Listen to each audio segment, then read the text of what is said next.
আমাদের দেশে যে ফ্যাসিবাদ আমরা হটিয়েছি 24-এর গণঅভ্যুত্থানের পরে, সেই ফ্যাসিবাদ হটানোর পরে দেশের যে শান্তি শৃঙ্খলা বিরাজ করার কথা, যার জন্য সেনাবাহিনীকে ম্যাজিস্ট্রেসি পাওয়ার দেওয়া হয়েছে, সেই জায়গায় আমরা দেখতে পাচ্ছি সেনাবাহিনী তার ম্যাজিস্ট্রেসি পাওয়ার পরেও দেশের আইন শৃঙ্খলা পরিস্থিতি নিয়ন্ত্রণে তেমন কোনো ভালো ভূমিকা রাখেনি।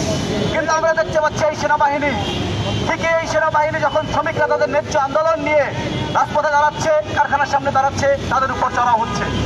আমার মনে হয় দেশপ্রেমিক সেনাবাহিনীকে বিভক্ত করার জন্য একটা গভীর চক্রান্ত করা হচ্ছে। দেশপ্রেমিক সেনাবাহিনীর মধ্যে যারা কমান্ডিং অফিসার আছে তাদের মধ্যে দেখবেন একটা অংশ অবশ্যই দেশপ্রেমিক এবং তারা জনগণের পক্ষে থাকে, কিন্তু সেনাবাহিনীর ঊর্ধ্বতন কর্মকর্তাদের মধ্যে একটা অংশ আমার মনে হচ্ছে ভারতীয় রয়ের দ্বারা পরিচালিত, এবং তারা চায় না বাংলাদেশে তরুণদের হাত ধরে 24-এর গণঅভ্যুত্থানের পরে যে আমরা নতুন বাংলাদেশের কথা চিন্তা করি, নতুন বাংলাদেশের স্বপ্ন দেখি, সেই স্বপ্নটাকে তারা বাস্তবায়ন হতে দিতে চায় না। আমরা মনে করি বাংলাদেশ মেহনতি খেটে খাওয়া শ্রমিকের বাংলাদেশ। এই দেশের সিংহভাগ উৎপাদন শ্রমিক এবং কৃষক করে।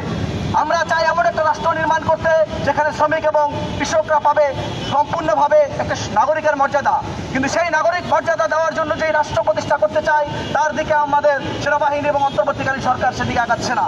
তাই আমরা মনে করি জাতীয় নাগরিক পার্টি জনগণকে সাথে নিয়ে অবশ্যই এই সকল ষড়যন্ত্রের মোকাবেলা করবে এবং এই ষড়যন্ত্রকে মোকাবেলা করে একটা সুন্দর গণতান্ত্রিক রাষ্ট্র প্রতিষ্ঠা করবে। আমরা আমাদের সেকেন্ড রিপাবলিক প্রতিষ্ঠা করব, সেখানে এভাবে করে আর শ্রমিককে মরতে হবে না। সেই আকাঙ্ক্ষা ব্যক্ত করে আজকের বক্তব্য এখানে শেষ করছি। আমরা এখন একটা সংক্ষিপ্ত বিক্ষোভ সমাবেশ করব। সেই সমাবেশে সবাইকে উপস্থিত হওয়ার জন্য আহ্বান জানাচ্ছি। ইনকিলাব জিন্দাবাদ।